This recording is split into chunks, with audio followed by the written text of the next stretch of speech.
Pia and I have been chatting, and I forgot to hit record. We were given gold. We were talking about what we were talking about. We were talking about Bethany. We were talking about Rachel's podcast. We were talking about. We were just doing. We were kind of doing like a Bravo roundup. Actually, we really were. God damn it! Because I have not yet listened to Rachel's podcast. But what's her name? Sheena. Sheena was talking about. So Sheena listened to it. Yeah. I also only heard a clip of Sheena's podcast. I didn't listen to her whole thing. So from what I gathered from the clip that I listened to, she said essentially, one, Sheena claims that someone told her that Rachel had to re-record her first episode because she did not have her episode approved by her life coach and therapist. So then they had to re-record it. And then second thing that Sheena told us in that clip is that Rachel's podcast is completely audio, no visual. And she thinks that because, as we know, as the cast, like Lala has pointed out in the past, that Rachel is very like rehearsed. She rehearses everything she says. So this makes sense for her because she probably has a script, and they said that you can hear it in the edits. I can only imagine. So I wasn't even going to listen, but you know what? I guess I will. Thank you, doing the Lord's work, because I cannot. I don't think I could do it. It was like, honestly, that I'm still a little scarred after listening to the 2T's episode with the Toms. Mm-hmm. That was scarring. Because your instinct when something is that bad is to turn it off. Yeah. So I kept doing that. I kept being like, I can't listen to this. I'm like, fuck, I have to. And so like, I'd be like, and then I'd zone out because you're naturally like not wanting to hear it. It's so bad. Yeah. So I can only imagine what Rachel's is like. But Pia also made a good point offline, which was now that Tom has gone on to said 2T's podcast and said that Rachel was the aggressor. Rachel took advantage of him in his weakened state, in the lowest state, and she hit on him. Rachel should be like, all right, motherfucker, I'm going to say all the shit you made me lie about. I'm going to come up with, because the scheming, I can only imagine the scheming conversations they had. What was he really saying about Ariana? Give it to us. Yeah. Because you got the gold that he's going to deny, of course, but we know it's true. Yeah. And I mean, I have no idea what her first episode, what anything is in there. So maybe she does, but if she was smart, she would literally, that would be her opening episode. Go, because her podcast is called Rachel Goes Rogue, although she's been rogue, to Lala's point. So like really do it. If you're live up to your title, I want you to like crucify that man. Tell every salacious detail. And Schwartz too. I bet you got shit on Schwartz too. Yeah, I know. Like tell it all. Like you claim to want to separate yourself from these people, and you don't. You know, you're moving on. Like, so wouldn't it be cathartic to be brutally honest? Like take all of that like manipulation that and like spinning that Sandoval taught you and got you to do, according to I guess you, but like and like really tell us what the whole scheme was, what the gig was. And then while you're at it, go after Sheena. I'm sure Sheena said some shit to you. Like, how did the whole Schwartz thing really come about? Give me that real tea. What did she really say about Katie? I want to hear all of that. I agree. Like I'm just saying, I think that if she leans into her villainy in the sense of like exposing all of the bad shit that they did, including herself, it could actually turn her into going into a redemption, because she is confessing her sins and the sins of all those who were with her. And I think the audience would actually, in a weird way, support her because she's like, someone's actually being honest. Mm-hmm. I think it's the only currency she really has right now. That's a great way to put it. That is the only currency she has. And she like she has a lot of it. Mm-hmm. Like she needs to, if Bethany was a real mentor to her, she would be giving her that advice right now. Yeah, because again, you're calling it Rachel Goes Rogue. You can do whatever the fuck you want now. Like you've literally like set it up. You've given us the green light that that's what you're going to do, so fucking do it. And I'm sure most of it would be like skewed and incorrect because her version of reality is like really weird. You know, like we heard her version of things on Bethany's podcast, but still burn it all down. Burn it all down. But the thing is, at least it would give, if she puts whatever her version is on the table, they're going to respond. And then they get to go back and forth. Yeah. Yeah. So then we're going to start getting, and then we, as the audience, the listeners, we can start dissecting what timelines and things like that, and start figuring out what is true and what's not. Mm-hmm. I think that would be her a really. I just don't have any faith in her that she would see this golden opportunity she has. No, this huge opportunity that she has, because she keeps fucking. She keeps fumbling every opportunity hard. She gets.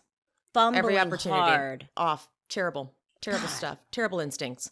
She needs to really hire a new team because they're not helping her, or she's deliberately not listening to them. Or she doesn't have one anymore. Yeah, something needs to get done. Totally. Okay, let's get into Miami. The women decide that they want to talk to Lisa because they've gotten this article, and what the vibes I'm getting is that the entire group is like, Lisa is actually the problem. And they like don't want to say too much on camera. But the fact that they're willing to say even a little bit, I'm like, ooh, this isn't great. Like, yeah. They elect Julia to lead it, which I thought was like not the move at all because Julia and Lisa aren't super close. But I think it's kind of rich coming from both Alexia and Julia talking to Lisa about not relying on a man or a partner when they're both pretty much kept women. Yeah. It is like, rich. Like Nicole could lead it. Nicole's a fucking doctor. Yeah. But you guys, like Alexia, what do you have? Literally, you only have Todd. You have like maybe some money you got from your divorces, but that's it. And Julia, I know you were a model, but Martina takes care of you. That's true. I feel like they thought Julia, because she seems like the nice one. Like she's yeah. She's can't get mad at her. She's not. It's not going to be with like shady intent, like where you could easily say that about almost any of the other women. Mm-hmm. So I guess, but she's also, because she's so nice, she doesn't know how to broach a conversation like that. So she starts it on a very like her bumpy. Communication. It's like her opener was so bad. It's like, it was why so are you bad. Starting with that? Yeah, it was funny because like I agreed that they needed to like, have some type of intervention with her, but the way in which they did it was, I was even like, abort mission. I feel bad for her, and I can understand her defensiveness. This is not the way to do it. The way that they did it was absolutely crazy. But this is my hot take. Did you feel this? And I only caught it on the second watch because I was not watching enough like in detail the first time, so I just rewatched before we started. I know Larsa was supposed to, she said she would help in the conversation, and Gertie pointed out she was quiet. Typical. I felt like Lisa already knew something was about to happen because I felt something on her face and her energy. I think Larsa gave her a heads up, which is why Larsa said nothing at that table. Ooh. I have a feeling because some of the stuff, like when she went to them and she was like, and she went to Lisa and was like, they were talking at I think lunch. Because when she sat at the table, because she would do that. Yeah, like she had an energy about her, like she already seemed like she was ready for the conversation. Because when Julia started it, and she was like talking about like in coming to the thing, and she was like, and I made sure, like there was like certain things where I was like, like when she said, and I wouldn't have missed it. Yeah, and then she said something about the kid, like when they started bringing up the kids, because I felt like she already knew that they were going to do that. She was like, yeah, it was their bedtime. Like little stuff like that. Like she was like really ready. Like where I feel like if someone was bringing that up and you had no idea it was coming, that answer wouldn't be so quick. Or to like, oh, this bedtime. Like, I feel like you wouldn't say that. I don't know. There's like little tiny things that gave me the inkling that she was privy to some of the stuff that the ladies had said earlier in the day. I could totally see that happening.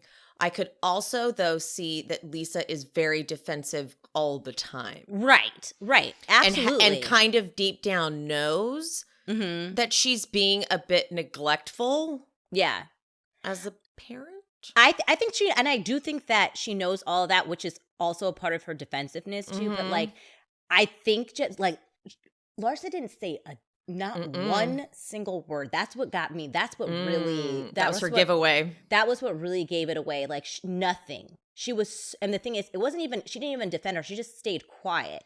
Which, because I feel like she was like, I said I would pipe up, but I can't pipe up, and if I do pipe up in her defense, they're gonna call me out. So I'm just gonna stay silent. I feel like she played both teams, and now she's just trying to just kind of fade into the background. My question is, would Lisa have heard that news and not just gone nuclear right away? Like, so I heard you were fucking talking earlier. I feel like, because she's very immature. I don't know. And reactive. I feel like it was. I feel like she had an agenda to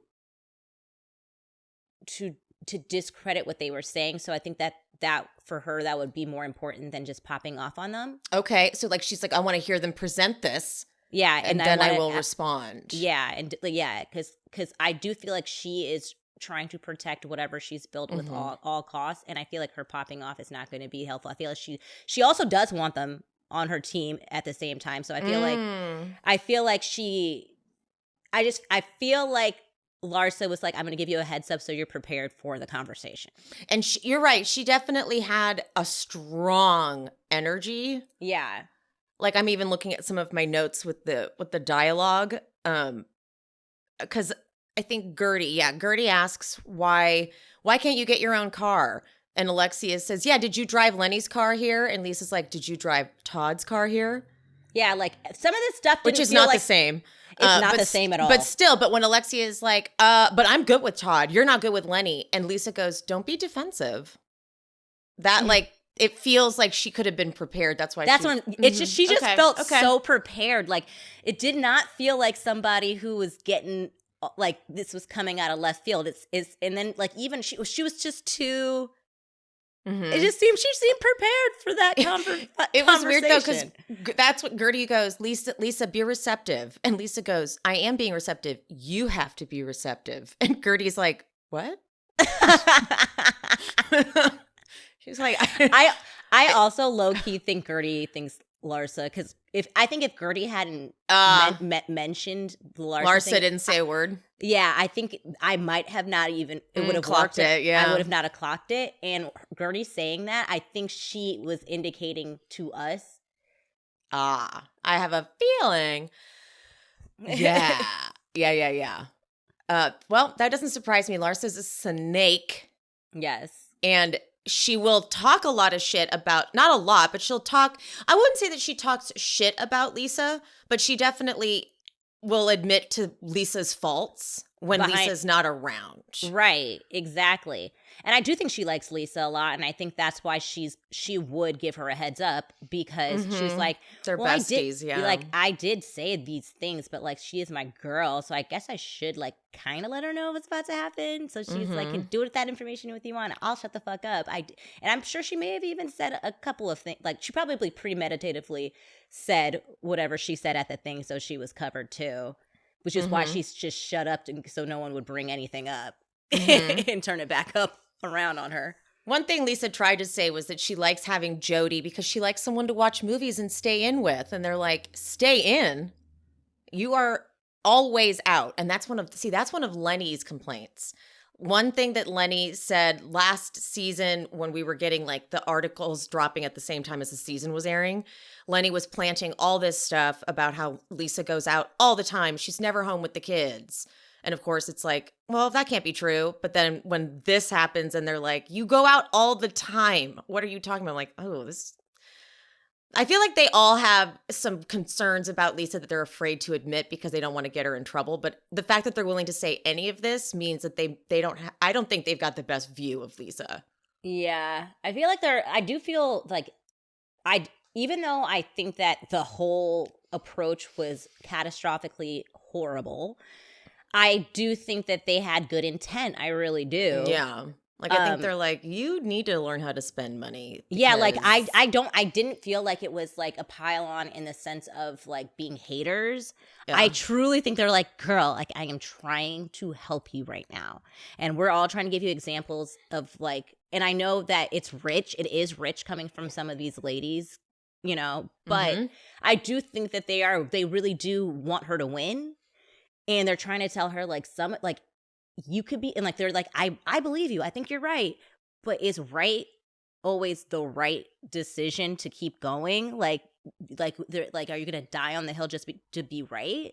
Like there are other things to consider, your health. Like you don't need to respond to everything. Yeah.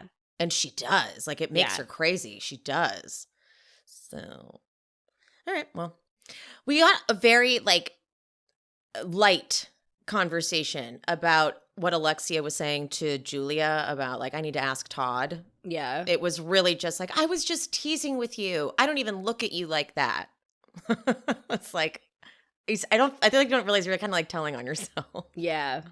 Like, it's not like I don't even look at you like that. It's like, I truly was just joking, but you know what it is. You know what it is. I'm glad I'm glad Julia was like, listen, I know she understood what I was saying and she's not going to admit it. And it's like, do I keep pushing just because I know that that's what she meant? Or do I just like let it go? And like, she's like, I'm going to choose to let it go. But I know she knows. I know. So let's not have that happen again. It was exactly that. It was like, she knows, I know. So, it was really sad to see the scene with Nicole and her dad because he's passed recently. I know. I was like shook when I didn't know that. And then when they said in loving memory, I was like, oh no. I know. I had no idea. I was like, what? And it was so sad because she literally says it in the episode, like, you want to have more children? Are you going to even be around? How long are you going to be around for them? Yeah. I was like, and then that happened at the end. I literally was like, what the fuck? The fact that you didn't know and then you see that. I was shook. I was like, what? I was like, I had no idea. I'm trying to imagine what that would have been like. They needed to give me a disclaimer. Yeah, I should have been at the top of the, like maybe before the scene. Just like this was filmed, he has passed. Yeah, like because I was, you just don't do that to people. Like I was just eating breakfast. And I can't even imagine. Fucking eating my breakfast burrito, and I just see in loving memory, like that. I lost my appetite immediately. I felt sick. I had to go record. Like the fuck. I felt okay. In loving memory, Bravo do better.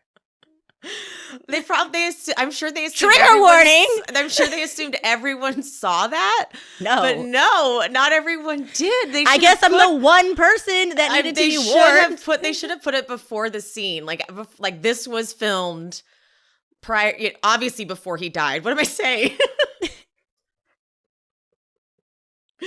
This was filmed before he died. Yeah, obviously. Like, just to let you know, heads up. Talks of him being deceased in this scene. He is in fact deceased. Yep. Now, currently, like no longer with us. That's so dark. Did he have a baby? Like, right? Like, I need to know. Did she end up pregnant? Like, oh no, yeah. Did he leave her anything? I have follow-up questions now. Yeah, I know. And it's so sad because Nicole and they've had such a difficult relationship. We got a great scene last season where they had an awesome therapy session. Like, usually you don't get therapy sessions like that.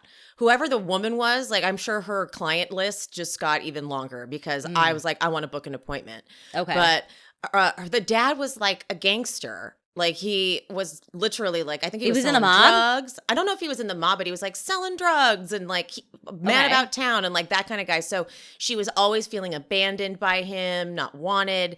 And so she frames it all like that. And also he's absolutely an alcoholic, 100%. Like, he shows up wasted to one of their lunches and she just leaves because she's so mad. So, but anyway, in the session, he finally breaks down and says, I was living a very dangerous life because like I grew up in like a bad area and like I saw all kinds of stuff as a kid and I didn't want to have her around that. So I would just, keep her away. And so the therapist goes, now, isn't it interesting all this time, Nicole, you've been framing it as he didn't want you. Meanwhile, he was framing it as he loved you so much, he wanted to keep you away from it. And it was like groundbreaking. So they are finally kind of I wouldn't even say rebuilding, building. They never had one, like building a relationship. And then he passes away. That's sad. That's really sad. No, yeah, it's very sad. I know. Poor Pia. Okay, it triggered me because, like, I'm like, your dad just died. I was like, because we didn't have a great relationship either, and then we just started being friends recently. Oh no! And then he just up and died on me. Okay, Pia, you've had such a year. Oh my God. Like she gets attacked on the street, like saves her own damn life, and then that thank God Sean proposed, man. Thank God. Like he said, I'm gonna not let you have a shitty end to your year. Mm-hmm. Lord knows, God take me off of the strong list for next year because I'm done. God.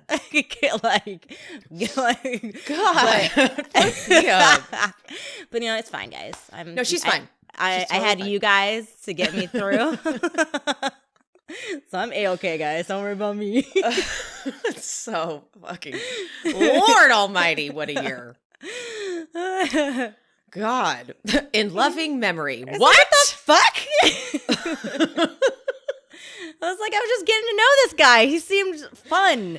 Just telling us about random kids he has, no one knew about. That was crazy. She didn't know about 2 whole kids. They're 7 and 8 years old. They're little kids. The thing is, in my family, that's not even uncommon. Jamaican men are wow. that. Oh. They have multiple families. Oh, you never know. I just met one of my mom's brothers. I was like, did you know about him? You probably found out about him 5 years ago. Wow. Yeah. Also, you really related. Yeah, my grandfather died earlier this year, and I was like, we're wondering if there was going to be some kids that popped out from somewhere. Jesus Christ. So you really related to this whole situation. Oh, yeah. No, and the thing is, it's funny because, they, a lot of Jamaicans live in Miami as well. My uncle had, 2 families, one in Michigan, one in Miami, 3 kids, all about lining up at the same age.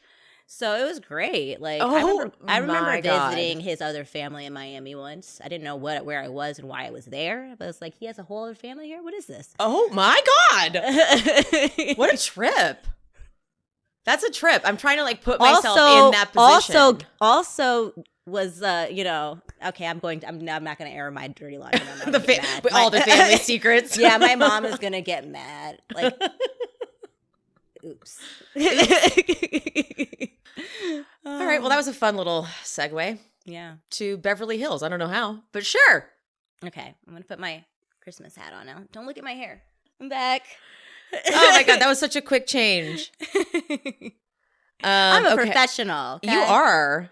Oh my God. I was remembering back when I did plays, the costume changes. Oh my God. That's an operation. You have people holding this, people holding that. You were stepping in it and then you were walking back out on that stage nothing happened. I did a play called Palmer Park. It's about segregation or desegregation in Detroit. Mm-hmm. And they it was a multi you played multiple everybody played multiple characters. I think I had at least 3 characters that I played, and the quick changes in that you're and it's not even just quick changes, you're quick changing into another character completely. Whoa. So I'm this character, and then all of a sudden I'm this and and it's within seconds. It's wild. And yeah, you have people holding your costume, and you're just and you have to be you just have to be in the zone too. You have to be in the zone. Very mechanical. And when there's a malfunction, something's not zipping up, oh my God, the panic. You just and you're walking out figure it out. I have to be on the stage. 5, 4, 3, 2, 1. And maybe that dress in the back's open, but we're doing it. God, I haven't done a play in so long. So long. Theater, my God, I love theater. Theater is just theater was my the only love. thing that really made me excited about acting. I hated auditioning for film. It wasn't even film. It was commercials. I never went up for anything like theatrical, but I was just like, so lame. I auditioning is one of my, I hate auditioning for film and television and stuff like that. It's because it's a lot. Acting to me is like reacting off of people, and it's just so hard to do that, especially when you have somebody who's eating lunch and who's ready to like go or who's not into it. Like it's just like it just takes all the fun out of it. I feel like I want to look up a monologue and practice a monologue. You should. I haven't like brushed up on my acting skills in like you decades. You do it in here. You don't even know. You're right. I do. You're right. I think your outlet. The impressions are definitely, I think, getting that theatrical side out. Yeah. Even though I don't even mean to. It's with anyone, which is what makes this whole podcast so much fun too. It's like, I mean, I love your impressions. I mean, like, it's just so funny because like I genuinely don't mean, when someone asked me in the DMs recently, how do you do impressions? They said how, and I was like, I don't even feel like I am doing an impression. I feel like I am just talking like them. But then I was like, I guess that is an impression. You do change. I can see you change when you're doing impression. And the thing is, it's because of your acting background. What we do as actors is we're constantly observing. So like even when we're watching trash television, quote unquote, you're taking in, you start understanding those characters and you start embodying them. So that's what you end up doing when you're naturally doing, because you've done that before. That's like, you don't even realize, that's just part of your genetic makeup, and you don't even realize you're doing it. Second nature for you. Yeah, it's weird. Like I don't even intend to do it at all. Okay, anyway, let's talk about Beverly Hills. Wow, we got on a fun little tangent there about acting. I know, it's fun. Should we do a play? Let's do a play. Let's produce a play.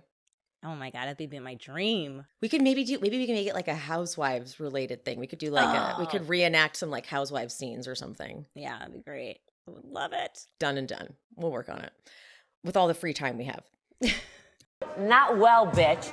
I'm a little sweaty during the holidays under all my sweaters and things, but I'm telling you, I always smell good, and that's because I use Lumi. I discovered Lumi when I had a new smell down in my bikini area, and this was the first time I learned that the whole body can actually get BO. I thought it was just an armpit thing. It's not. And Lumi was created by an OBGYN who was tired of the vagine being blamed for odors down there. People were booking appointments with her like, something's wrong. And she's like, it's not. It's just body odor. So simple, but also like makes total sense. Lumi is clinically proven to block odor all day long thanks to its one-of-a-kind pH-optimized formula. Lumi is also baking soda-free, paraben-free, and you can use it anywhere. Pits, under boobs, thigh folds, belly buttons, butt cracks, vulvas, feet. And it is proven to last for up to 72 hours. But I do recommend showering in that time frame.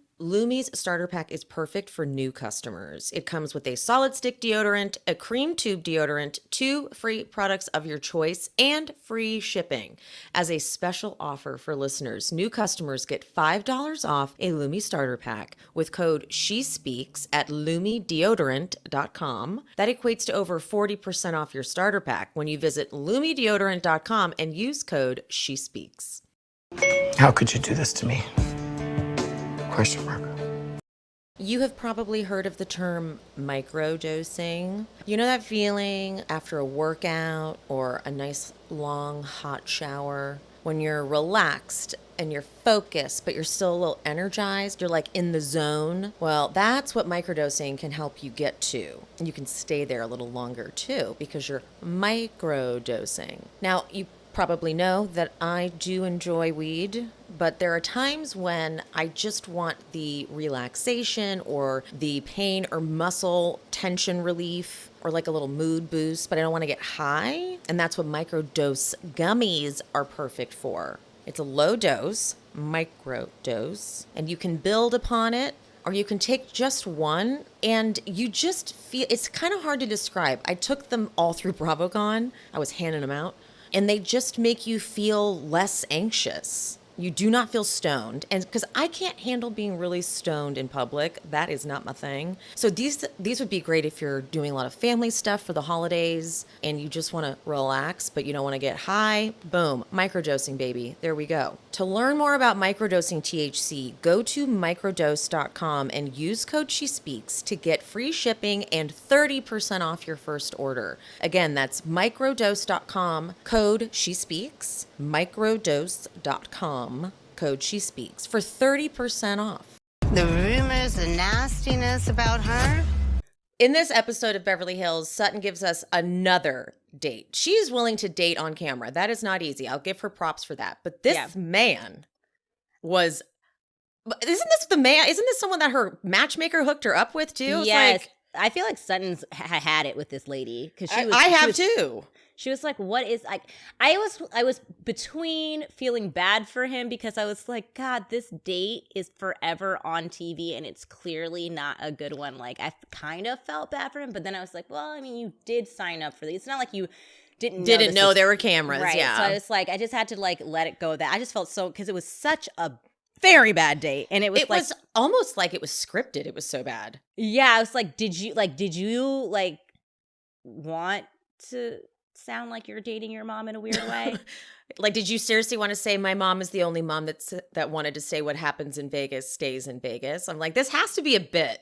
I just knew he was going to say he breastfed until he was 10. He was standing up breastfeeding. Yeah, no, bad date. But I was like, also, Sutton, this is you on dates with normal people. Yeah. Like, to be honest, you're lucky because the last date we saw you on in your kitty sweatshirt was abysmal. Yeah, like you were talking about the foot. The neuropathy. Like you were that man to that person. Yes. So now you gotta, do you see how that feels? Like, see what it's like? Maybe the matchmaker is onto something. Yeah, they're like, you need to see this. You need to understand this is you on dates. This is who you are. Maybe it was, okay, I'm gonna go diabolical. It was scripted. He was made to do he that. Was planted. He was planted. He was made to do this. Because it really, it felt like this had to, it's so many red flags about the mom that I'm like, is this a bit? The matchmaker knows what she's doing. She has to teach Sutton who she is. She has to show it in a date so Sutton can learn. That's you. See. This is you. This Sutton. is you. This is who you are. And so that way she can neutralize you. Doesn't feel good, does it? Doesn't. And now you can be normal. And now I can pair you up with someone normal because you'll be ready. I think that's what it was. That's what it was. We need another date too to confirm. We need to see, otherwise, the theory. If the next date, the matchmaker, if she's worth the salt, will say, not filmed.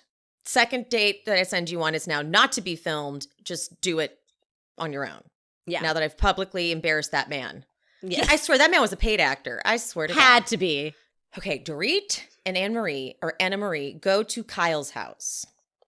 Listen. This, right from this opening scene, I was like, oh, okay.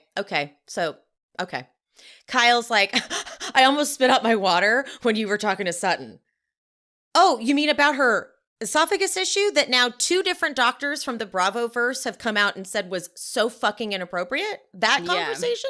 You thought that was so funny? I feel like even though Dorit and Kyle have allegedly drifted apart, like Dorit and Kyle can't help but fucking themselves when they get together in a scene and like being on the wrong side of history. Every year they have an intimate scene where they're going to have to later apologize for their inappropriate behaviors and laughing at things. Stop laughing at people's children and stop laughing at people's medical issues. Yeah, dude. You know they're going to have to apologize for that at the reunion because everybody has debunked it at this point. They're going to throw Anna Marie under the bus, so buckle up, bitch. Oh, exactly. Well, I wasn't asking. I wasn't saying that. I am not a medical expert, so I was really relying on Anna Marie, which Anna Marie, you're the one who told, like, why would I not, like, believe you? So yeah, I don't know if you guys already saw, but Dr. Nicole from Miami posted about it too. And she was like, yeah. I didn't know I saw the lady from Dallas. She fucking slayed. By the Dr. way, Tiffany Moon. She slayed. She had diagram. I know everything about the esophagus now, and I am telling people about it. I said, okay, there's a sphincter. There is. You can't just chew up your food, Anne-Marie, okay? Yeah, when she said that, I was like, okay, girl. It would still cause discomfort, bitch. Okay. Did you hear that? So, she doesn't liquefy her food. Dr. Nicole was like, I'm not going to get into the technical and medical terminology. Dr. Moon already did that and she did a great job. But what I am going to say is our job as doctors is to advocate for our patients, not to downplay symptoms. I was like, oh, yeah. Anne-Marie, you've just gotten, Anne-Marie, you should just lose your medical license at this point. Yeah, like that if you can't come out and apologize, Anne-Marie, that's a problem. If you can't come out and say, look, that was out of line, then what the fuck? I think that it would be a huge misstep if that at the reunion Sutton didn't bring her doctor on, because I think that would literally be so iconic to have that doctor come on, because it's with receipts and literally have Anna Maria have to talk to, is it Anna Maria or Anna Marie have to talk toe to toe with someone who actually can keep up, because she has had the advantage of not having people who can speak, medical terminology or have the medical background. So she's standing 10 toes down deep. Let's go. Bring your doctor on, Sutton. I would love to hear these two doctors or two medical professionals speak. Okay? Mm-hmm. If she was so adamant, so sure, bring your doctor, Sutton. Mm-hmm. Let's go. Mm-hmm. Let's see how Anna Marie rolls when a doctor comes on debunking her shit. That would be so funny. He comes out in like a lab coat and a stethoscope just to like really like drive the point home. Like, I am a doctor. The Dorit though, this is classic Dorit. Kyle tees it up and Dorit's like, oh good, we're still harping on this really boring topic. The thing with Sutton is it real? It's like you wonder, She says, I just don't eat meat, but then she was eating bacon. I'm like, are you? Okay, you are really going back to that? It was the silliest thing. Dorit, you need to find a new way to housewife. Because this is not it. This is a boring fucking topic. But you're going to harp on it forever. Again, what are you saying? You're saying that she has an eating disorder. Why do you want to expose that? Yes. This is your whole point, guys, right? That she's lying about this so that she cannot eat because she has an eating disorder. That's what you're trying to say. And so my thing is, why do you want to expose somebody who is literally going through something that is and also still a medical condition, like an eating disorder? Like, that's like, do you guys understand? So this is, again, it's not gossip. That's the thing, is it's not like, ooh, this is cute and gossipy. This is like boring medical issue shit. Like, that's horrible. Like, in any way you like kind of cut it, you're talking about someone's like medical condition, whether it's that medical condition or the one that you think it is. Yep. You guys know that, right? At the end of the day, you're laughing and talking and making fun of and wanting to expose someone that like you shouldn't be exposing.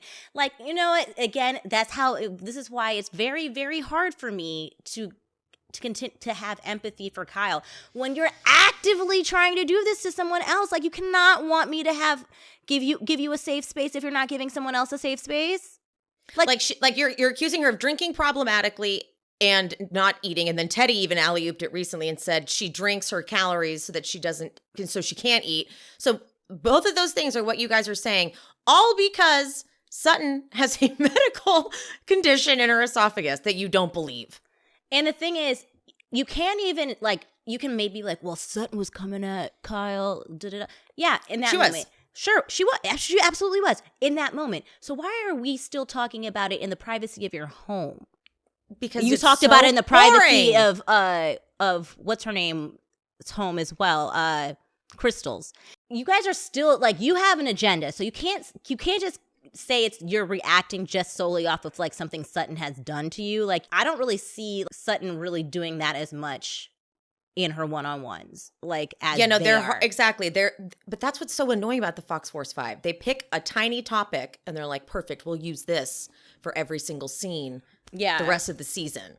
And it's the thing is, that's why it falls flat, because a lot of times the other person is not matching that energy. Yeah, they are in the room, absolutely. But they're not like making it their whole like personality. It's their whole vibe now. Dorit's like, yay, I have a new monologue I can say about her esophagus. It's like, that's your take? Bored. I'm bored. Dorit really needs to change teams like Erika kind of has. Like, the thing is, I have noticed, like, I don't know what's going to happen in the season, but Erika seems very, like, team Kyle. But so far in this season, she seems pretty, like, open to everybody. So I don't know if some huge thing happens to shift that, but. Well, and too, that she had the issue with Dorit. So that's, I'm sure, like, kind of. I feel like I can feel her in the after show. I don't know if you feel this way, but Erika's energy. And it feels like Erika's energy for Dorit is not warm. Oh. But this scene is where Kyle is talking about how she's producing a 1-hour drama and she's got all these tattoos. And Dorit is like, I don't even know you anymore, Kyle. And the way Kyle tells them about the K tattoo that she put on, there's a taunting that I feel like she's doing. Yeah. You know, where it's like, that sounds ludicrous. That sounds like you've just branded your girlfriend. Yeah, it's weird. And then it's like, she likes to be like, I mean, But I just put a K. Yeah, she likes to put a K because, like, I mean, she has, like, a lot of tattoos and she could just, like, make it into a word. Mm-hmm. Okay, girl. Like, you could have put any letter. You could have put an M. Yeah. For Morgan. Yeah. But you put a K. It's a weird thing to do. And I wish there's there was, a taunting to it where she's like, what? Yeah. What? I guess that's like why this whole Morgan, like, I wouldn't want anybody outed or anything like that. I don't think that that's right. But she is, it almost feels like she wants us to. Yeah. And that's like, she's putting us in a very awkward position. It's like, should we be speculating about her sexuality? Is that a right thing to do? But like, it feels like she wants us to. Yeah. I don't know. Yeah. I know. I'm very confused by it. Garcelle, Erika, and Sutton go for drinks, and I'm like, okay, I ship this power trio. Remember earlier in their season when Garcelle and Erika, I think it was right after Vegas, they have that sit down at the coffee shop or something, and you're like, I don't understand this scene, and I was like, I think this is establishing their friendship. And you were right. And I was like, I'm so happy that they did this again, and I think Garcelle. I know some people think that Garcelle like that was like to stir the pot or set it up. I've seen some comments of that, but I think I don't agree. I don't agree with that at all. I truly think that Garcelle knew if she had said, I'm going to invite Sutton, Erika probably would have flaked or something, like came up with an excuse. And I think she was like, I genuinely think that these two people can have fun. And I think she purposely didn't invite Dorit because there's an like you have like, when you have another person, it kind of shifts the dynamic if they're not in the right headspace. And Dorit has been proven that she's in this weird headspace and that she would have not added to the thing. And I think the whole point, Garcelle, of this drinks, it's like, let's drink. Let's have a good time. We're single. We can have fun. Like, we don't have to be at odds. It doesn't have to be tit for tat. Yeah, I know you guys can have fun. These three have more in common with each other than, like, Erika has in common with, like, Dorit and Kyle. Absolutely. And so I was so happy that she orchestrated it and everyone received it really well. And Erika didn't feel set up or anything. And Erika had a great time. Well, I was surprised at how Erika even talked about it in her confessional. She said, when Garcelle first came in the group, we were friendly. And then we got off track, mostly because of me. I said, okay. I appreciate the honesty. Yeah. And I'm falling for it. Remember earlier this season, I was like, I'm not going to fucking fall for it, Erika. I'm falling for it hard. The thing is, I'm willingly falling for it because I needed this. I'm so tired of the version of Erika that we were getting. And it was really diabolical. Like, yes. I was looking through old content from older seasons and I was like, oh, I forgot. I forgot. It wasn't pleasant. I'm much more, the thing is, I like hers. I don't want her to lose her spice, but like, but she clearly didn't the way she came for Denise at the end. If you give it to her, she'll give it back. I know. And I liked that. Like, we'll get to that. We'll definitely get to that. I have so many opinions about that one. Oh my God. But no, like I'm really enjoying Erika. You know what? I'm going to decide that, yes, she's making an active change and rebranding. And that's actually fine with me because she needed it. She needed it bad. And if she's able to do it, then she's doing it. I mean, even if she's faking it. I'm enjoying it. And the thing is, I told you I met her last year. Well, not last year, earlier this year. I served her. And remember, I was like, She's so nice. I know. And I was like, I don't know. And this was before, like, we haven't seen anything from the season. I'm still having my feelings from last season. And I was like, I don't know how to feel because she's very endearing, charming, nice. And we had a really great time. And I don't know what the fuck, like, to feel right now. And I feel like a lot of people have said that about Erika. Like, when you meet her in real life and you hang out with her in real life, she has she's disarming. It was great. She was telling jokes. She was joking with me. She was like, it was a great time. And I left confused. They get on the topic. They have drinks. They show them they do a little montage of them drinking, so they're getting nice and buzzed. And then Erika goes, "Did you know it's $7 for a naked bundle of Denise Richards on OnlyFans?" I'm obsessed that Sutton then went to look it up the next day. I am too. But whatever she was looking at, she was like, "Oh no." So I was like, "What the fuck did you see?" It was just the preview of it. Like, she's probably Has anyone done it? Has anyone signed up to see it? Usually stuff gets leaked on Twitter, so I'm surprised it hasn't. I'm going to ask my friend Sherla because that bitch can find anything on Twitter. She lives on Twitter. I don't understand Twitter and how it works. So I'm going to ask Kendrick her. can too. I'm going to ask Kendrick because he's the one who told me that I feel like it's crazy. You can't screen record on certain platforms like Hulu, you can't screen record, whatever. Right. I would think OnlyFans would have that technology because it's something that you're supposed to be paying for. That's but you can just screen record anything. Yeah, you have to pay. You have to you can. So it ends up on Twitter, and I'm surprised something hasn't ended up on Twitter with Denise yet. Yeah, I also wanted to say that I was pleasantly surprised that when Erika said the $7 bundle that Garcelle didn't get defensive at all about it. She just kind of laughed, yeah. She laughed because it was funny. And I think her doing that was giving the signal to Erika, I'm friends with Denise, but I can also be friends with you. And if you want to say I can laugh at things. I can be neutral and just acknowledge when things are funny. Yeah, and I think that was super. I feel like that Erika felt that and had a new respect for Garcelle because she was like, I can be myself and I'm allowed to I don't have to censor myself, because that for me that's very important in friendships. Like, if I have to be censoring myself, I'm crazy. I just won't be able to be around you for more than an hour. Like, I can't control this. No. I never even thought about that, but I guess I need that in friends too. Huh. Yeah, because I say some wild shit. Yeah, and I don't even mean to say it. I've said things to my friends, and they're like, "Whoa!" Not like it's bad, but they're like, "Damn!" I'm like, "Really? I didn't even think that was that savage." I know, but there's some people that would be like, "Oh," there's just some more, and but I can't be really good friends with people like that because I say some wild stuff sometimes. Yeah, it just comes out. And I'm okay with being checked, but don't clutch your pearls. Yeah, don't bottle me up. Don't censor us. Dorit and Kyle they're driving to Crystal's taco night together. And I was very disappointed. I'm not surprised though. But Kyle, Dorit's kind of giving her shit for the way she's morphing into Morgan. But Kyle gives us in her confessional only that the reason she's not as close with Dorit is because of the way the reunion went down. And why are we not talking about that then? Why are you not giving me that in scene? Why are you not saying that to Dorit's face on camera so that Dorit can respond? You know why. Exactly. Because she still needs Dorit, and if she rocks the boat, that's not what I was thinking. Oh, okay, that's what I'm thinking. I feel like she's being tactical because at the moment Dorit's serving what she's trying to do right now, which is keeping the whole esophagus thing. Dorit's doing her bidding, and she's keeping the esophagus thing alive. She's keeping the Sutton's drinking problem thing alive. And that's the only person right now that's doing that besides Anna Marie.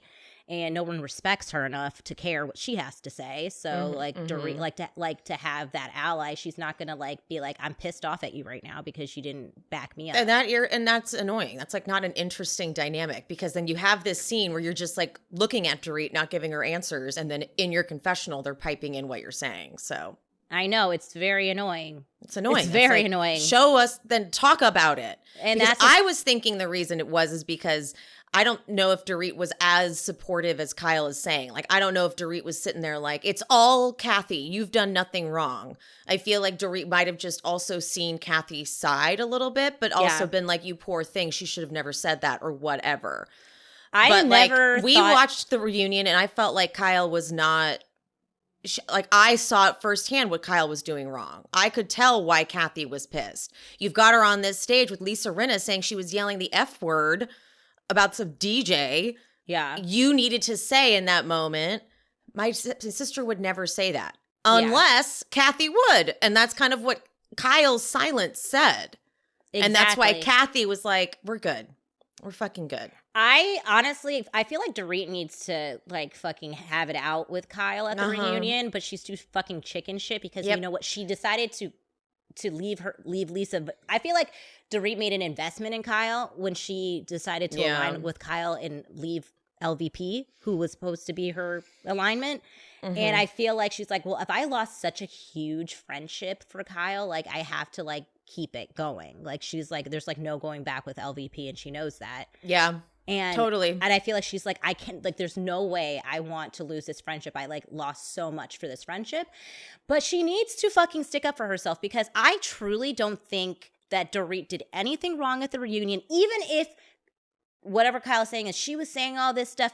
Yeah, but like then we got to the reunion and then she got to hear some of what Kathy was saying, and she could, and I honestly think what she said was not bad at all. Was not bad at all, and was meant to help bridge the gap that Kyle so claimed she wanted. And I truly felt like she was doing that for Kyle's best interest and not in protection of Kathy at all. She was trying to help do what Kyle keeps saying that she wanted to do, which was to talk with her sister.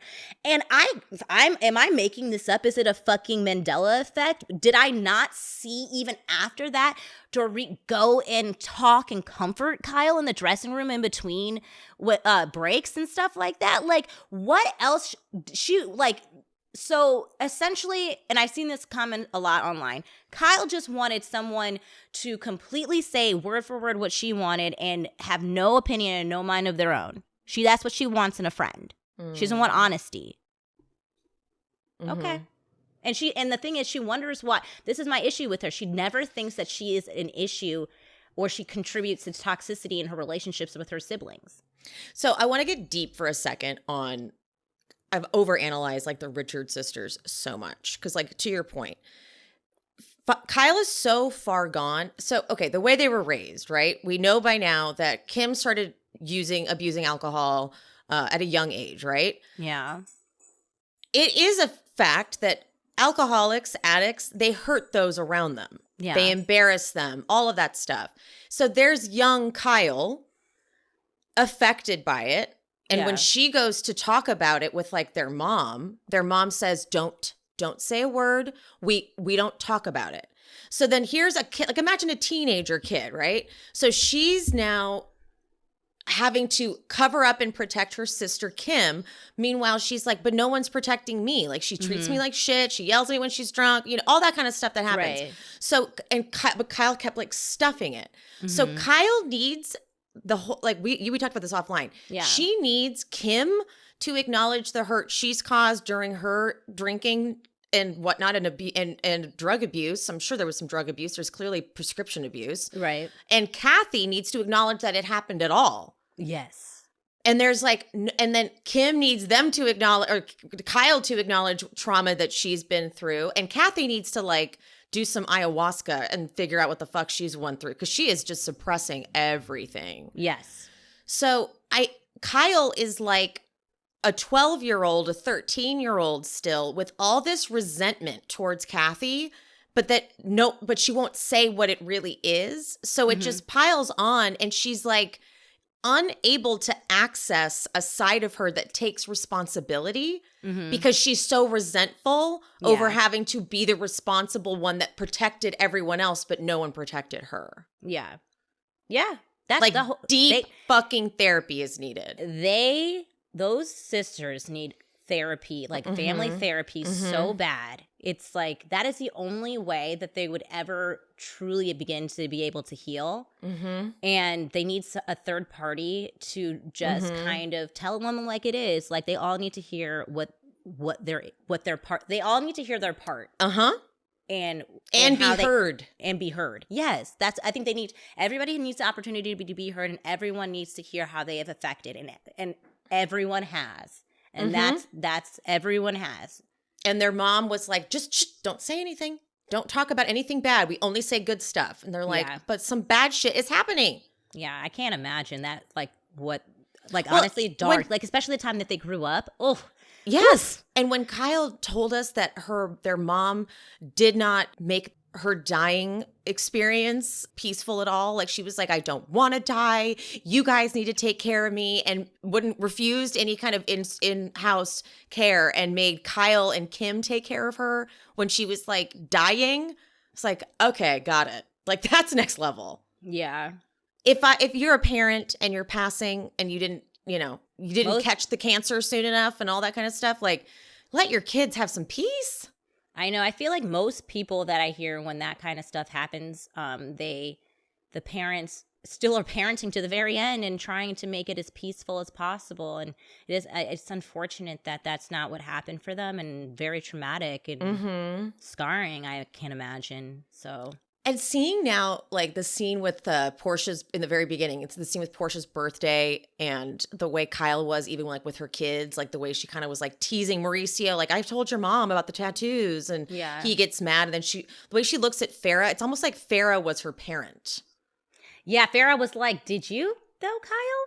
Did you do that?" Like did someone make a comment that Farrah has always? Where did I read that? I think someone did make a comment that Farrah's always read more mature than Kyle. Yeah, she's almost this the role reversal that and Farrah is very close in age with Kyle because Kyle had Farrah so young that she like literally seems way more mature than Kyle. She does.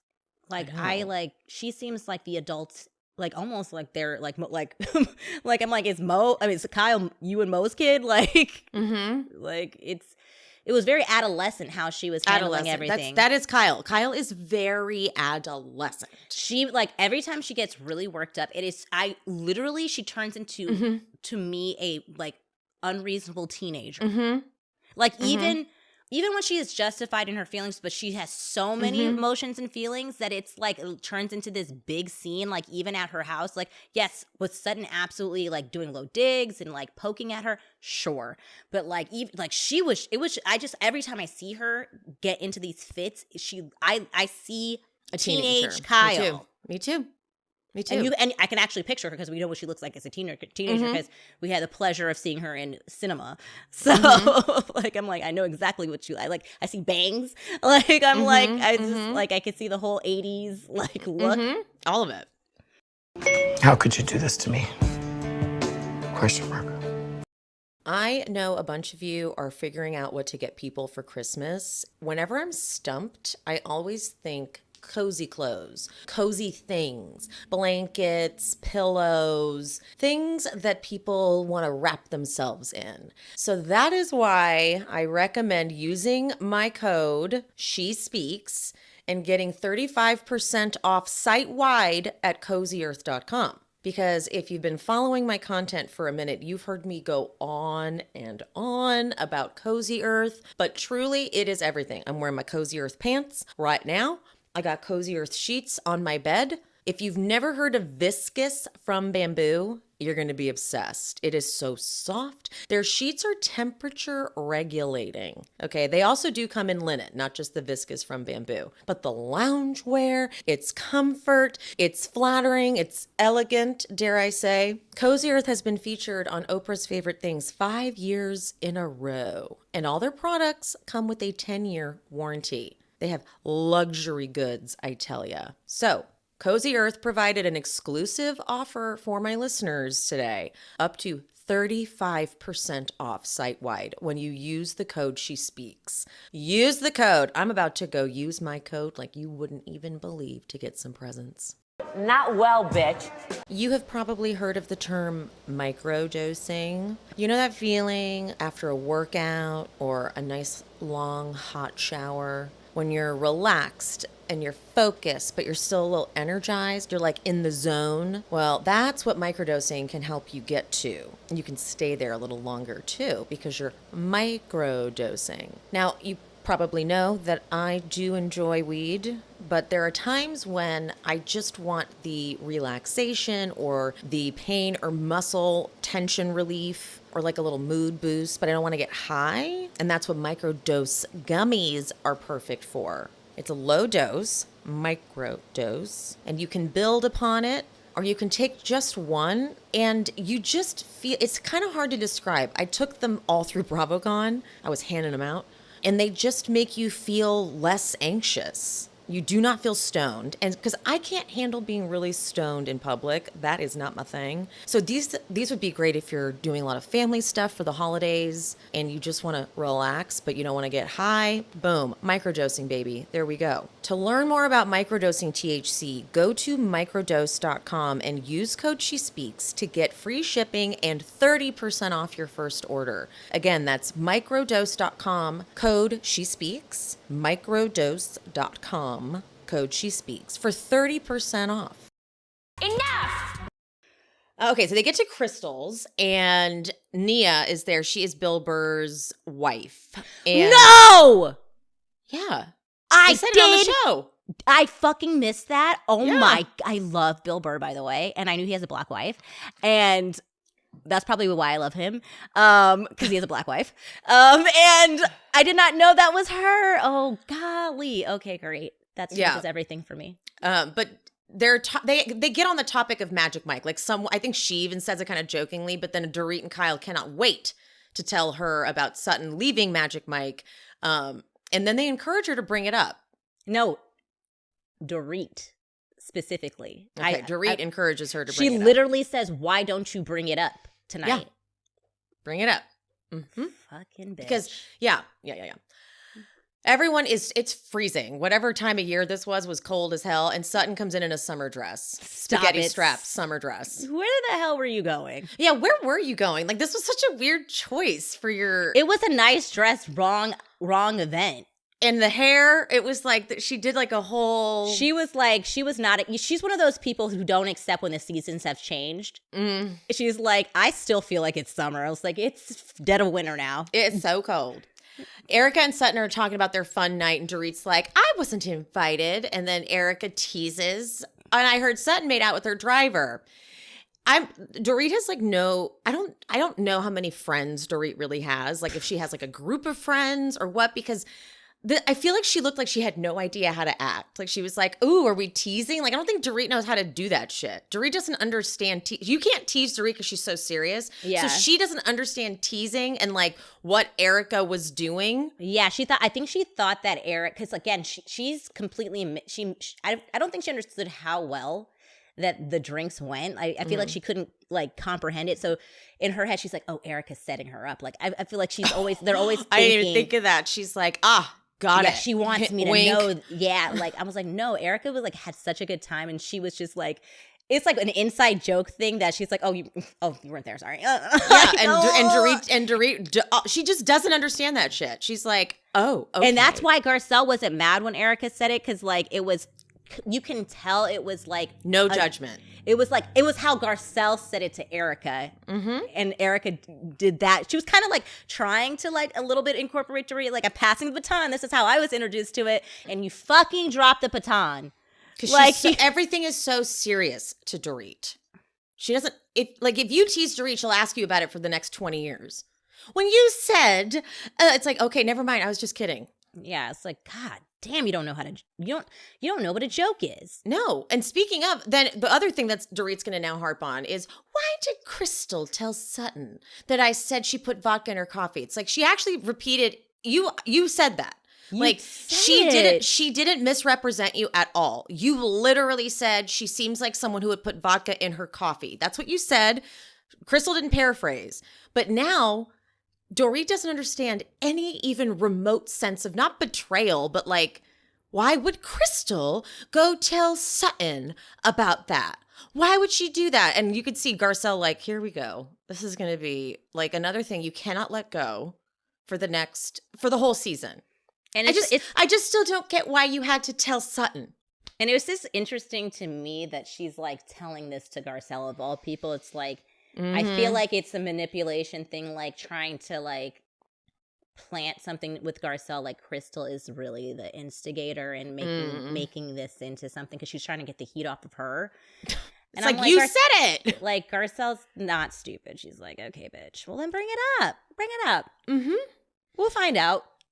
So Sutton tells her story about Santos, her thing, and I love Kim chiming in like, I talk to my animals too. I'm like, okay, Kim, thank you very much.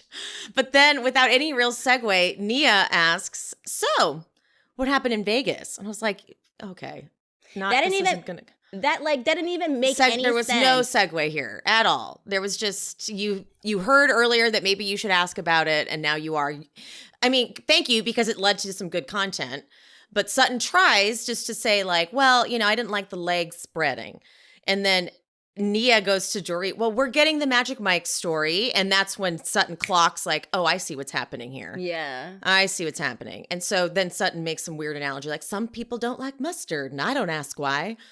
So to answer your question, I ruined the whole trip. So thank you for asking. I appreciate that. And Nia's like, okay, thanks, Dorit, for setting me up for that one. Yeah, she was like, oh, I feel like I felt bad for Nia because she got used in that. I don't feel bad and I do feel bad, but because it's like, girl, never put yourself out there when you don't know everything. Yeah, like, ask Crystal next time. Yeah, don't. I think Crystal would have probably said don't bring that up. No, she would have said do not bring that up. Yeah, like. So, hardcore. She would have definitely said, no, whatever you do, don't. And I was happy Garcelle was like, why are you saying this? Yeah, she's like, how did you know? How did you know about it? Who told you? Why are we doing this? Mm-hmm. Seems interesting. And then Nia does try to pass it off. Like, she's like, well, we were just talking. I called it the happiest place on earth. And Sutton's like, well, it's not Disneyland. It's not. I just didn't want to be there. And then Dorit's taken it. Like, Dorit, you could have just dropped it. You could, if you didn't want to embarrass her, you could have just said, oh, it's fine. We're all over it. Yeah. I shouldn't have said anything, whatever. It's no big, we're over it. But instead she's like, but you had that stack of ones. And Sutton's like, well, that's just silly. And then Dorit goes, well, you made out with your driver? What the fuck? Okay. Proof that she doesn't get it. Like, why would you tell someone's personal business like that to a group of people that they just met? Mm-hmm. And like, everyone's looking at Sutton right now. Like, in this context, it's like, you could have brought it up another way, maybe, fine. But like, in this context, you're using it to like prove what point? That she's like not as prudish. That's what you're trying to say. That she's not as prudish as she wants to pretend she is. That's what we're saying? Got it. And then we're like, but haha, she's just joking. No. You can't just be you're either joking or you're trying to prove a point. You can't be doing both. Mm-hmm. Like, and Garcelle shuts that shit down. She's like, oh my God, hold on. We were playful about it. It's not, this is different, okay? But Sutton does do the repeating, like another name 'em moment where she keeps going, why did you bring it up? Why did you bring it up? Answer it. And I was just like, okay, yeah, you are annoying. You are annoying. However, Dorit never answers direct questions. Dorit will, if something happens, like if Dorit offends someone and then they respond, she will have to be like, well, why are you responding like this? So you'll answer it again. Like, well, you just did this.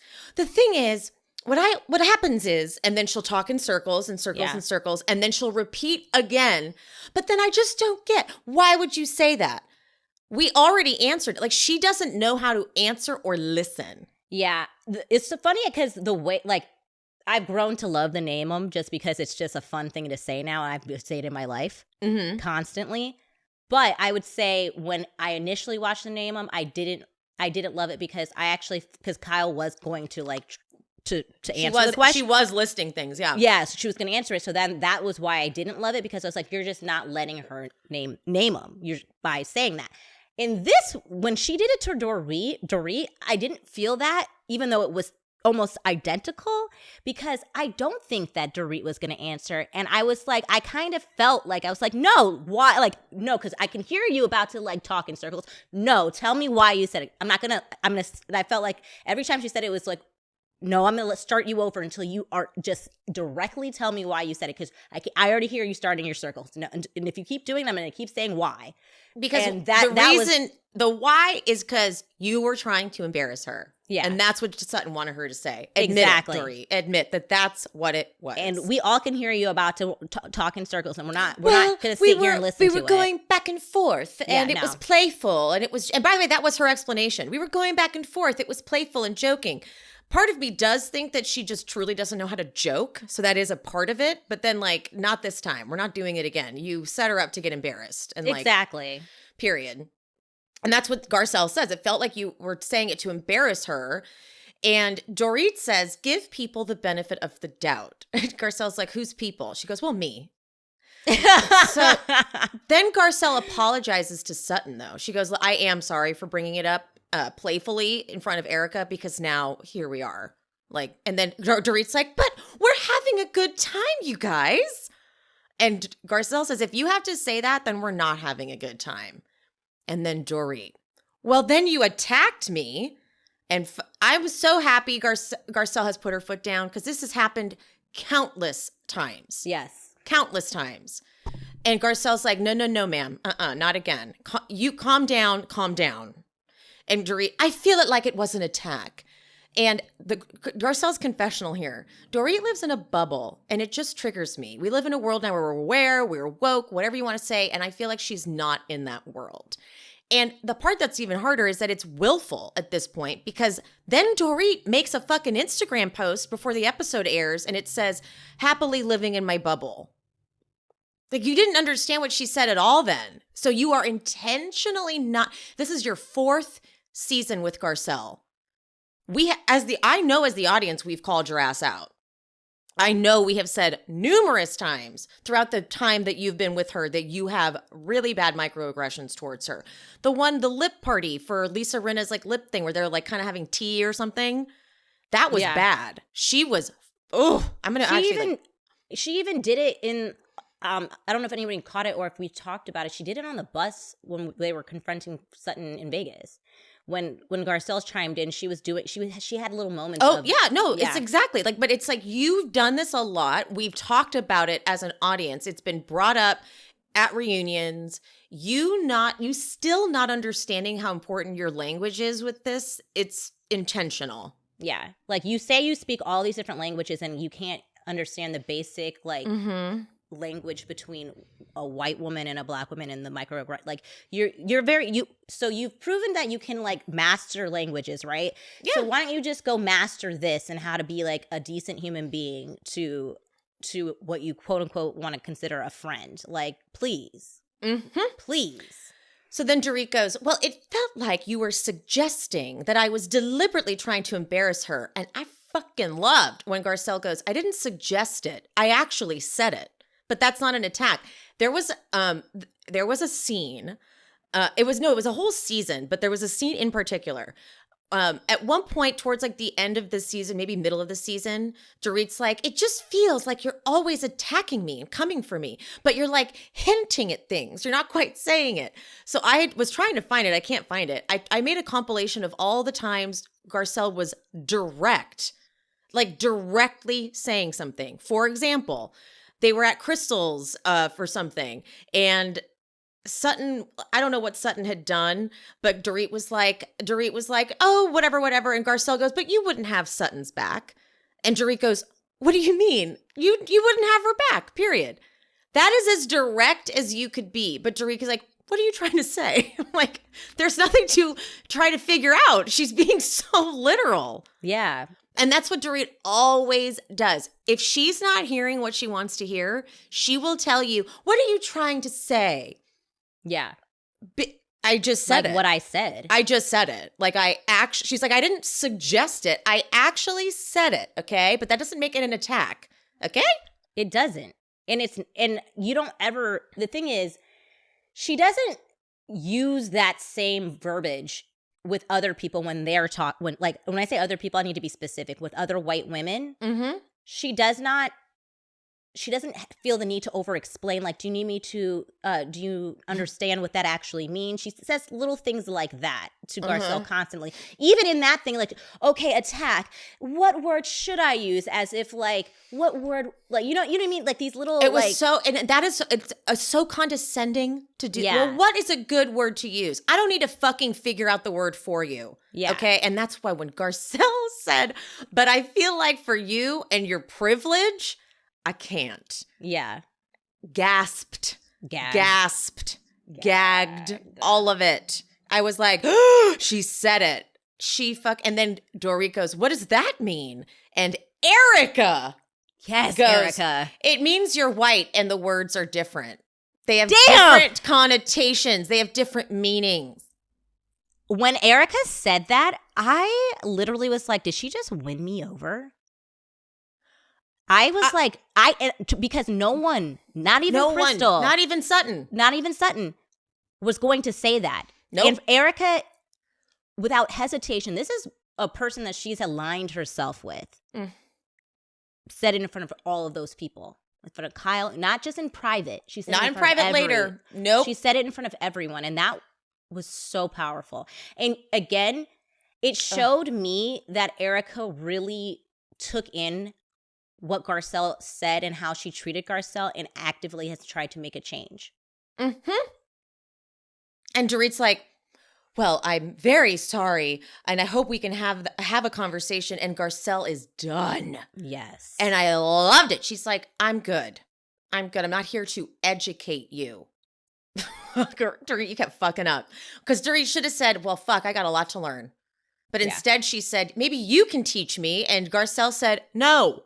If you want to learn, you can learn. It's really not that hard. Once you get the concept, it's not hard, okay? But then Dorit just goes, well, I think you already have. I'm like, okay, good. The thing is, again, I don't know with it. Like, Dorit keeps on saying Garcelle has a thing with her. I truly feel like it is Dorit. It is. Again, like, there's something, like, she's always has something spicy to say, like Garcelle essentially set me up and didn't give me a heads up that there would be 1 million people at her thing. Then she says something when they go to Sutton's thing. Sutton nice enough to give me, like, these like little things I catch, and I'm like, why? Like, what? I don't know. Something she got to figure that out, because it's really just she has been doing it. I need to pull up those clips, because that fight, the lip party fight, sticks in my head. She was horrible to her. Horrible. And she's done it multiple times. And even earlier this season, when Garcelle is talking to her about how she felt with what they said about her kid, and the way Dorit handled that, I know. I was done. And then, like, she even says, like, when she talks to her at her party that she felt set up by, she's like, it'd be like me saying that it's been a year, get over your robbery. And that is the only reason why Dorit kind of accepted it, because she was like, well, I still want to talk about my robbery. Exactly. She's like, please don't make me stop talking about that. Yeah, so she's like, I'll take the L for that, because I have to keep talking about this. Exactly. Crystal's like, can someone download the people that weren't here to hear the whole convo? And Denise chimes in. And this was Denise's first mistake, because she thought she could be like, I'll join this convo. Yeah. And then Dorit just switches it on her. First, Dorit tries. She's like, well, Crystal, actually, I'm glad you're here, because I wanted to talk to you about what, Sutton heard from you, that I said she puts vodka in her coffee. And Sutton just like, I'm going to nip this in the bud. Oh, wait, I'm sorry. Sutton doesn't just say, I nipped this in the bud. She has an entire monologue. She did. Sutton was like, action. I know my life. I know what I've accomplished. I'm going to say accomplish 5 more times in a sentence. And then I'm going to say, continue your little chatter while I take off. And she's got like choreography. And y'all are way back there. That's what's going to happen, because I am moving forward at a rapid speed. It's like, Sutton. How did you do that, Sutton? Sutton. How did you do that? I was like, whatever, though. I was like, go off, queen, I guess. Yeah. So Dorit's like, well, I apologize. And Sutton goes, that's your apology? And then Denise again, chiming in. I think it came off a little judgmental. And then Dorit's like, you know what? I need to get out of here. So she's like, so, did you clear up things with Erika? And it was so clunky and obvious. And Erika just calls her out like, no, we haven't, pot stirrer. And then like Erika was really killing it. But then Dorit's like, Denise, do you have anything to say? And anything to change? And she's like, bravo, bravo, bravo, but I can't do that. And then Denise is just like Denise, she's sipping her tea. And she's like, okay, what is wrong with you? Come on, bring it down a notch. And then Dorit just goes, okay, I'm going to go see my husband, who I've not seen in a week. And ran out of there. Ran. She was like, none of that went the way I thought it was going to go. And I'm sure, I can't wait to hear her version of it. It just felt like, why can't I say attack? Yeah, I know. It's like, that's what it was happening. Like, but you don't do that with, like, we've seen attacks. Like, you didn't even say that with fucking Denise, who was literally attacking you in that quiet whisper fight you had. You handled her with baby gloves. You know what I mean? It's like, and she was attacking you. And she was attacking you. She was like, don't even do that. Like, she was is your thing upside down? Like, do you see the different level of respect you have for even a completely like fucked up, gone ass human being than this lady that is just simply having a conversation with you, and then you use these terms as if, why are you screaming? I'm not trying to have a screaming. That's what she said on that fucking bus. I'm not trying to have a screaming match with you. Like, no one's screaming. And Garcelle is one of the most direct people who has one of the best. She's the best control over her language, even in very highly emotional scenes. Yes. And I think maybe Dorit hates it because it's too direct. She needs it to be a little bit more coded so she can talk about it forever. But it's like, there's nothing you can, this is exactly what I mean. Like, here it is. What are you saying? Like, the only time she ever, like, gives Garcelle anything is, like, when they broke her down that one, like, seasons back, where she finally cried. And they're like, see, thank you. Like, it's like, it's this thing that, like, it goes back to the microaggressions. Like, when they're like, that is satisfying, gratifying to break someone of like another break down a black woman. Like, I literally had the same thing fucking happen to me serving tables the other day. I had like two white women be so, I think I told you about this, be very microaggressive with me, saying, like, they told my manager that I was not giving them enough attention, although I gave them the same amount of attention. I went through specials, I suggested cocktails, and they went, but I felt it at the table, and I felt their energy and the way they were speaking with me, and I had an inclining of it. And then when my manager was like, they feel like, do you need help? And I was like, what? They're like, they said that you're paying attention to everyone else and not them. I was like, that you didn't get their like entree order. I was like, what? They said that they weren't ready. And I was like, I got their appetizers and I got like their extra cherries for their drinks. So then I'm like, okay, you know what? He was like, I do not need help. I'm completely fine. So I go over there. I'm killing them with kindness. I'm giving them this extra, even more attention. And I'm like, okay, I hear we want to, like, you know, grab an entree order. They're like, what do we want? And I'm like, I was like, and I stood there, I gave him suggestions. I was like, do you want any, like, get like any Parmesan? Like, and they're like, and like, you know, still giving me low energy. And other people noticed, like, that, like, Matt, who's white, food runner who's white, they're like, but they would change their energy, be super nice and all this stuff. And they're like, and they noticed the difference in how they were treating me and treating them. And then, you know, I still kept it, killing them with kindness, checking on them constantly, being very nice. And then my manager checked in with him again, and he was like, guess what? They said you're doing a great job and you're doing so much better. And I said, really? Thank you. I could hear it in the, like, the language she was using. It's like, she's doing so much better. Like, look at her. Like, it was just like one of those things she just needed us to talk to the manager. Yeah. That's what made her get it together. Yeah. She needed us to do that.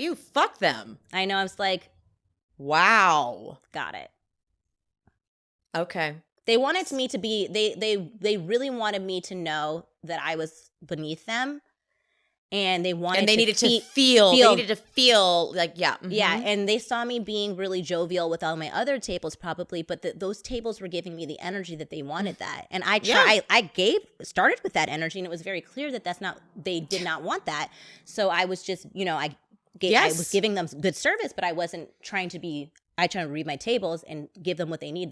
They don't want like that type of energy, so I'm not going to give it to them. And, but that happens. And I actually explained that to my manager last night because he watches Housewives, and he was asking me about he's a gay man and white man, and he never hears the microaggressions. And I had to explain. He was like, "Did you?" And I explained it to him, and I also gave him an example of those ladies. He was like, "Wait, I didn't know that was what was happening." I was like, "Oh, I was like, dear." He was like, "I wish you had told me." I was like, "It's fine."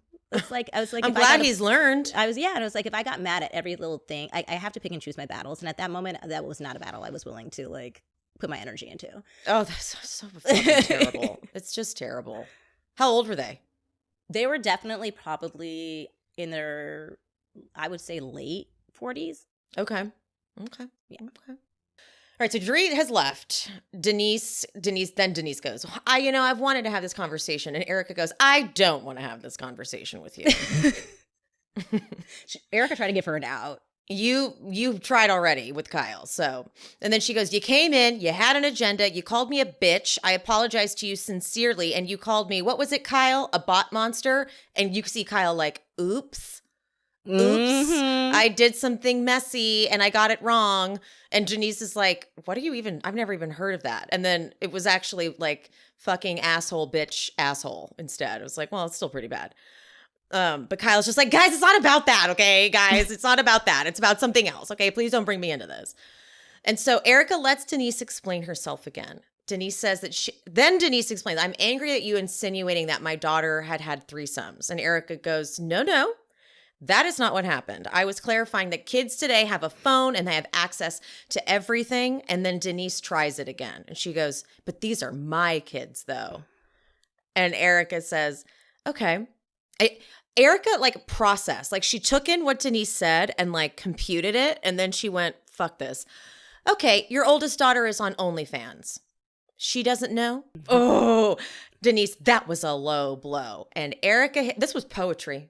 She said, you came in slurring, inarticulate, could not string two words together, wanted to call me a bitch, and you want me to sit here and pretend it didn't fucking happen? What do you think? I'm not going to go to OnlyFans? You think I'm not going to go as low as I fucking can? Have you met me? No. Denise's comeback. You are a mean woman. What did you expect here? You set her, like, normally, I know we always say kids are off limits. And I know. And I felt that.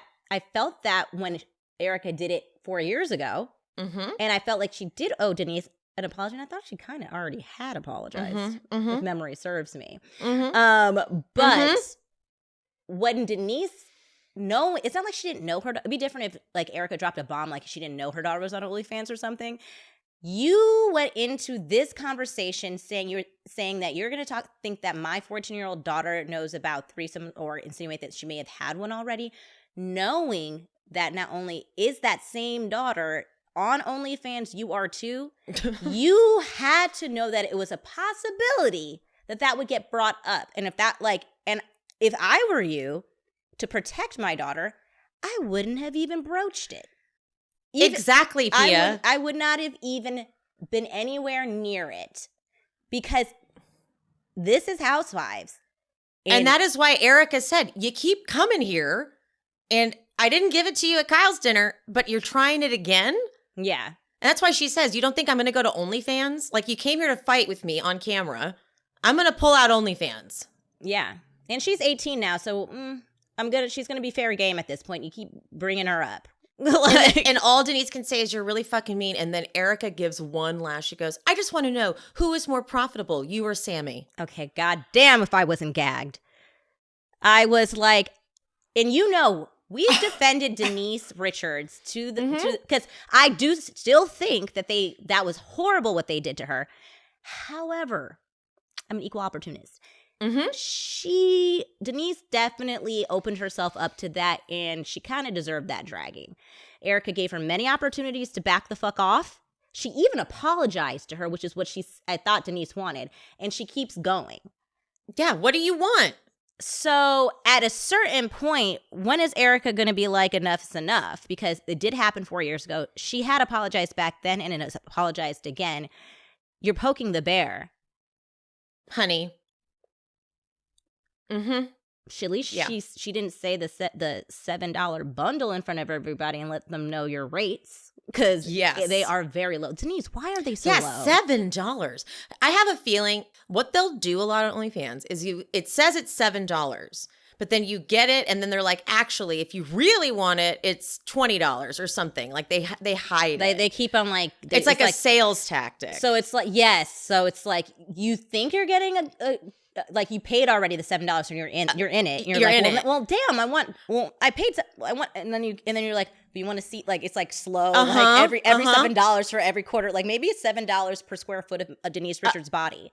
Exactly. That's what I'm thinking it is. She's doing it like she's doing her. It's the like value, a like a sales. house. Exactly. It's like a sales tactic where it's like $7, but then really, like, it's going to be more like 25 hidden fees, or something, which is still, the which shipping's is still like $1,000, so bizarre. Even though the product is $7. When Denise got on OnlyFans, I was like, but I am confused. I think even the song she posted, because it was like, it almost felt like she was competing with her daughter. She was like, Sam, it can't be the only one on OnlyFans. I got this. It was a very weird move. I was like, are you trying to like divert everybody who would go to hers to yours so that you can, like, what's the tactic here? Why? It was odd. Solidarity? Like, what is it?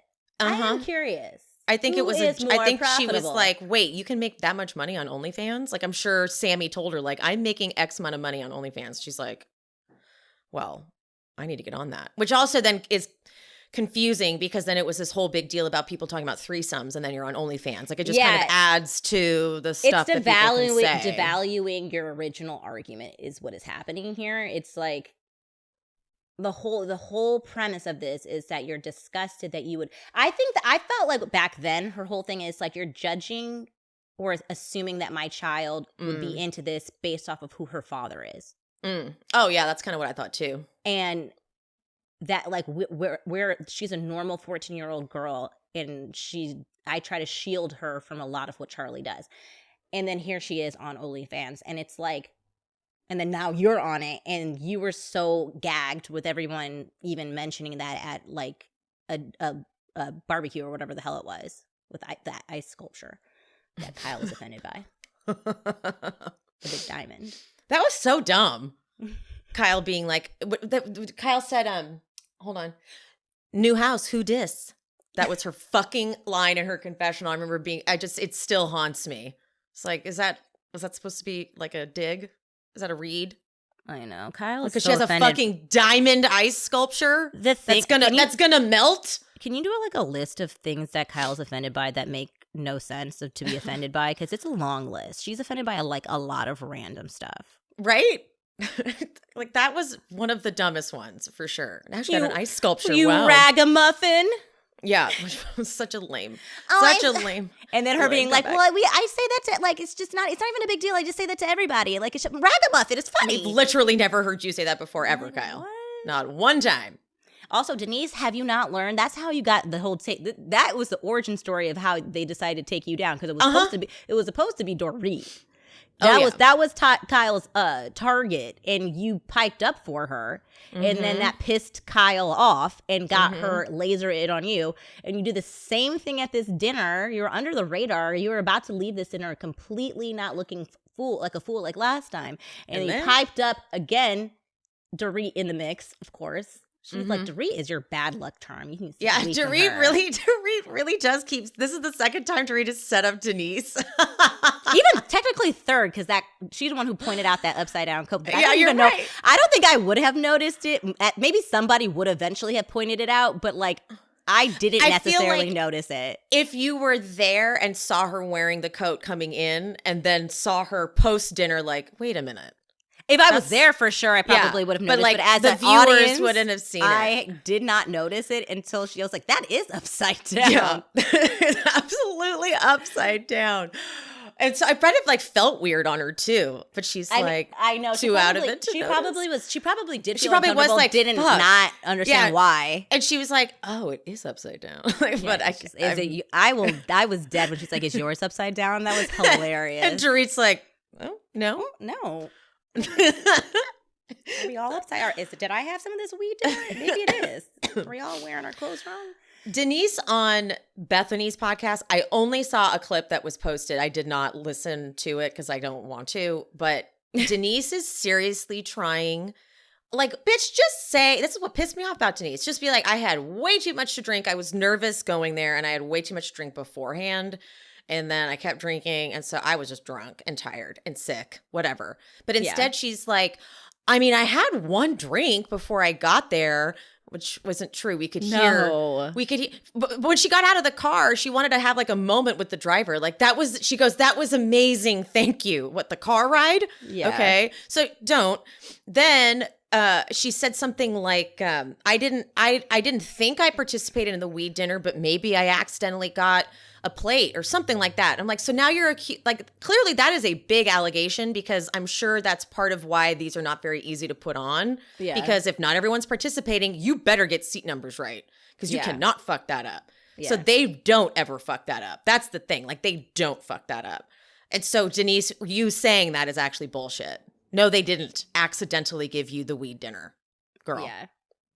And, like, I understand, like, she should just own it. Yeah, like, it's not, like, there's been so many drunk housewives. She irritates me like that. Yes. And the thing is, it's like, it's not that I would think you had, like, a problem.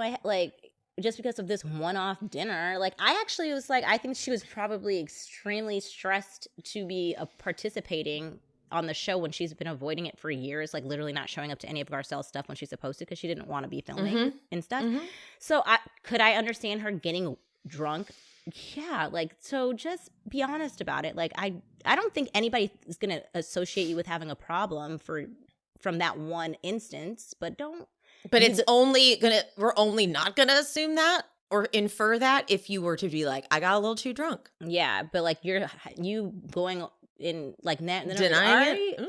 I do think something is going on with her. Oh yeah, for sure. But I'm not going to jump like Kyle and Dorit and say that she has a drinking problem. No. But do I feel like something is going on with her? Sure. Yeah, totally.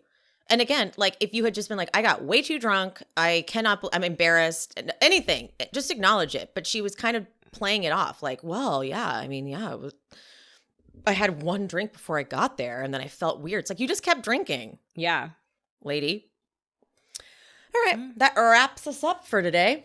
Come back tomorrow for Southern Charm. We will talk about Winter House a little bit as well, which will just basically be talking about how Danielle is, I don't even know the word.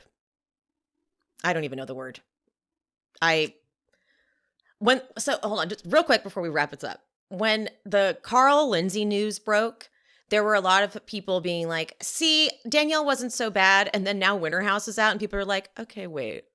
Like, uh-oh. I don't know what's happening. I'm a little freaked out because that reunion, she didn't take any ownership. Really. At all. I actually left really frustrated with that reunion in a sad way because I felt like Brian, Alex, and Jordan didn't get any representation on, or their feelings weren't even considered, or nothing. They never got anything out of that. It was all about what happened to Danielle, and no one said, "Hey, Danielle, do you like how like Alex? How do you feel about how Danielle was treating you? Jordan, how do you feel about Danielle putting hands on coming you? coming up in your face, or trying to shake your confidence and say that, like things like that. None of that. Or Brian, how do you feel about Danielle throwing the package your mom just bought you. Like, none of that. And then going back into your room afterwards and being like, don't ever fucking misunderstand me again. I thought it was incredibly unfair. And if Andrew Cohen is not going to actually watch the season, because I know he fucking didn't. Yeah. He got the Cliff Notes. He got Cliff's Notes for sure. Cliff's Notes. That's it. I know that he must have either was an oversight about the Brian part, because he would have said something about the Brian thing if he watched the season. Somebody forgot to tell him about that, because they're like, damn it, they're in his ear. Like, there was something. Never mind, it's too late. Yeah, like, because and we spent so much time on Sam and Corey, who Sam was in 2 episodes at the end. That was annoying. Yeah, that was very annoying. And then we only like pretty much did like a 10-minute small segment on Danielle, and she was the one who was like the whole season. She honestly like kind of was probably the person that they all could have done without. Like, if they're like, what would have made this better? Danielle not being here.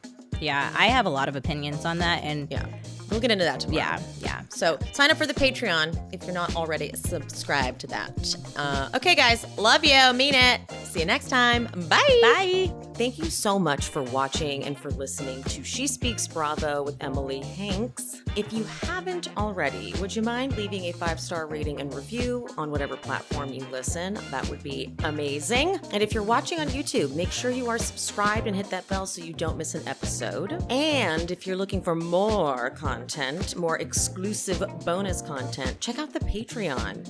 I post 2 exclusive episodes a month, and I'm covering just the Bravo jams, like Classic Roni, Atlanta, and of course Vanderpump Rules. If you just want to support the show, head to buymeacoffee.com/SheSpeaksBravo and buy me a coffee, or 2 or 5. We also have merch available at SheSpeaksBravo.com. And if you're interested in hearing my takes on non-Bravo shows, check out my new podcast, She Speaks It All. I cover The Challenge, Drag Race, and any other show I'm obsessed with that's not Bravo. She Speaks It All is available everywhere you get your podcasts, just like this show. Make sure you're following me on the social medias. I am She Speaks Bravo across all platforms. Thank you so much for any support you give the show, even if it's just listening. Appreciate you, love you, mean it. I'll see you soon.